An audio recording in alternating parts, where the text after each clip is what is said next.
Hello guys. स्वागत है आपका मेरे यूट्यूब चैनल में पीएस बाबा। कल हम लोगों ने बात की थी मौर्य डायनेस्टी के बारे में।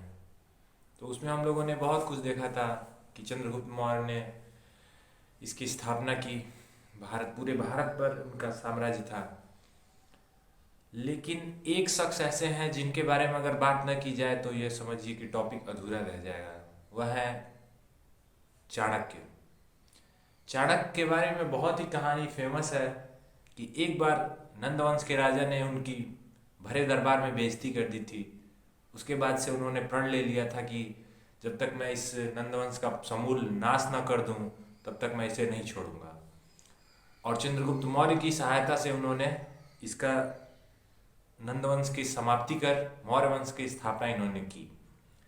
कहा जाता है कि चाणक्य ब्राह्मण परिवार से बिलोंग करते थे और उनका पालन पोषण और शिक्षा उनकी माता के संरक्षण में ही हुआ था।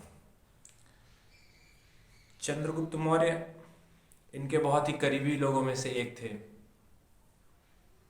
तो हम लोगों ने चंद्रगुप्त मौर्य और उसके पुत्र बिंदुसार और उसके पुत्र अशोक, और अशोक के काल में भी चाणक्य उनके प्रधानमंत्री थे। तो समझिए कि मौर्य वंश में कितना बड़ा इम्पैक्ट है चाणक्य का। और चाणक्य की नीति बहुत ही फेमस है आजकल।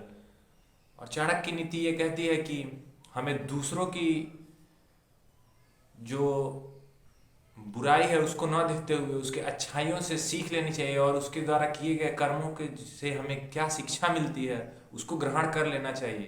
क्योंकि अगर हम खुद सीखेंगे और उस पर अमल करेंगे तो ज़्यादा समय लग जाएगा। इसलिए दूसरों की जो भी एक्सपीरियंसेस हैं उससे हमें हमेशा सीख लेनी चाहिए।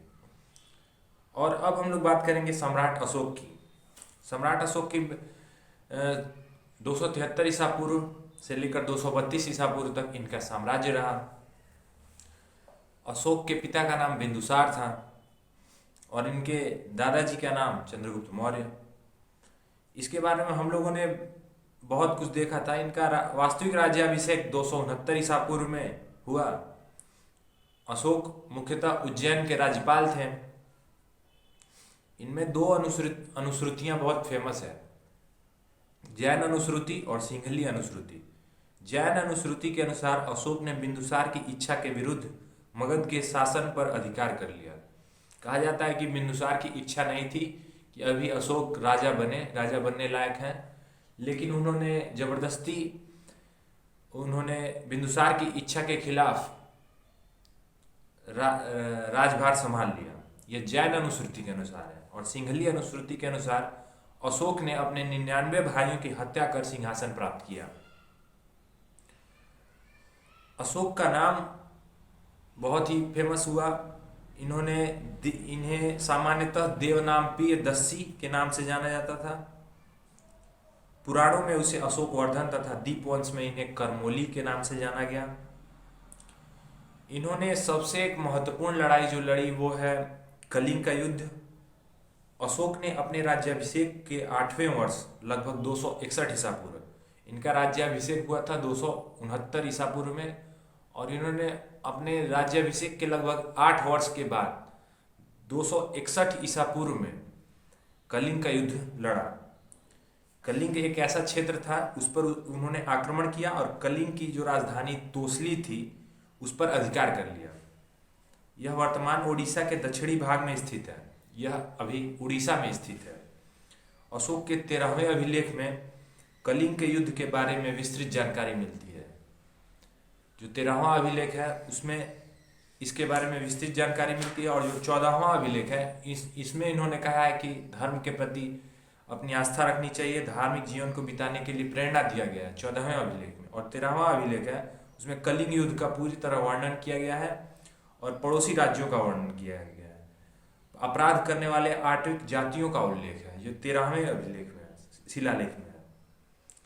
और 11वां शिलालेख धम्म नीति की व्याख्या करता है, और 12वां शिलालेख सर्वधर्म समभाव एवं स्त्री महामात्र की चर्चा की गई है। अशोक कालीन जो क्षेत्र थे जिनमें उनका राज्य चलता था वो मुख्यतः तक्षशिला, उज्जैनी, तोसली, सुवर्णगिरी, पाटलिपुत्र, यहाँ पे उनके शासन चलता था। और इनका जो पहला शिलालेख है वो पशु बलि की निंदा के लिए उसमें लिखा गया है। इनका मुख्यतः विषय, पहला शिलालेख जो है वो सभी मनुष्य मेरी संतान की तरह है, ये उनका हेडिंग था पहले शिलालेख का। और जो दूसरा शिलालेख था वो पशु चिकित्सा एवं मानव चिकित्सा पर आधारित था। इस तरह से इनके कुल 14 शिलालेख हैं। अशोक की धम्म नीति, ये भी बहुत इंपॉर्टेंट है। अशोक की धम्म नीति 11वां शिलालेख में बात की गई है। तो अशोक की धम्म नीति कहती है कि अशोक ने अपनी प्रजा के नैतिक उत्थान के लिए जिन नियमों की संहिता प्रस्तुत की उसे उसके अभिलेख में धम्म कहा गया है। धम्म संस्कृत के धर्म का ही प्राकृत रूपांतरण है। अशोक के धम्म की परिभाषा राहुलोवाद सूत्र से ली गई है। स्वनियंत्रण अशोक की धम्म नीति का मूल सिद्धांत है। अशोक अपने दूसरे एवं 7वें स्तंभ में लेखों में धम्म के गुणों को बताता है, जो इस प्रकार है: साधुता, मृदुता, पवित्रता, सत्यवादिता, दान, दया, कल्याण आदि। विहार यात्रा के रूप में प्रचलित यात्रा को अशोक ने अपने 8वें शिलालेख में धम्म यात्रा के रूप में परिवर्तित कर दिया।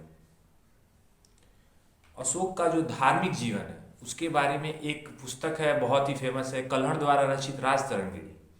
उसमें इनके अशोक के धार्मिक जीवन के बारे में संकलित किया गया है। इनका हिंदू धर्म में आस्था के संकेत इस पुस्तक में राजतरंगिणी में देखने को मिलते हैं। अशोक ने धम्म के विचार को प्रसारित करने के लिए सीरिया, मिस्र, ग्रीस तथा श्रीलंका आदि देशों में अपने दूत भेजे। तो ये बौद्ध धर्म को भी मानता था, जैन धर्म को भी मानता था, हिंदू धर्म को भी मानता था। सर्वधर्म समभाव के रूप में लेकर चलता था अशोक। और कलिंग के युद्ध के बाद ये संन्यास ले लिया कि आज के बाद से मैं युद्ध नहीं लड़ूंगा।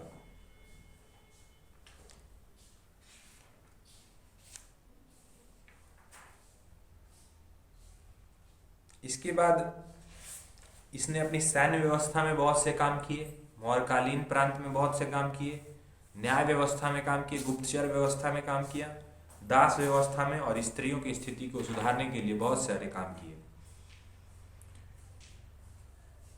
इसके शासनकाल में, सम्राट अशोक के शासनकाल में व्यापारिक मार्ग की बहुत ही बढ़ोतरी हुई।